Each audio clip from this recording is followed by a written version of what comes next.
Friday evening என்னடா தாம்பூலத்தட்டெல்லாம் ready பண்ணிவிட்டு ஆஃபீஸ்லேருந்து வந்துட்டுருக்கேன் தானே பார்க்குறீங்க. சில தவிர்க்க முடியாத சூழ்நிலையினால நேற்று வந்து என்னால் வரலட்சுமி பூஜை வந்து கும்பிட முடியலைங்க. நெக்ஸ்ட் வீக் ஃப்ரைடே தான் வந்துட்டு கும்பிட போகிறேன்.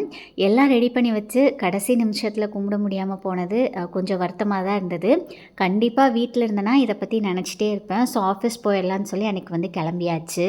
நாள் பண்ண பொங்கல் இருந்தது, அதை ஃப்ரிட்ஜுக்குள்ளே வைக்க சொல்லி அம்மாட்ட கொடுத்துருந்தேன். ஆஃபீஸ்லேருந்து வந்ததுக்கப்புறம் அதை சூடு பண்ணிவிட்டு டிஃபன் சாம்பார் தாங்க வச்சுருந்தேன். இன்றைக்கி நான் யூஸ் பண்ணியிருக்க இந்த டிஃபன் சாம்பார் பொடி, அதுக்கப்புறம் இட்லி பூண்டு பொடி எல்லாமே இளன் ஃப்ரெஷ் மசாலா அப்படிங்கிற இன்ஸ்டா பேஜ்லேருந்து பர்ச்சேஸ் பண்ணதுங்க.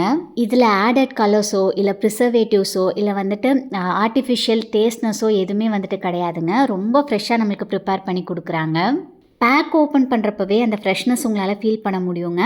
இவங்களோட ப்ராடக்ட்ஸ் எல்லாமே நம்மளோட கிச்சன் டைமை ரொம்ப ஈஸியாகிரும். பேஜ் டீட்டெயில் ஸ்டார்ட் பண்ணியிருக்கேன், செக் பண்ணி பாருங்கள்.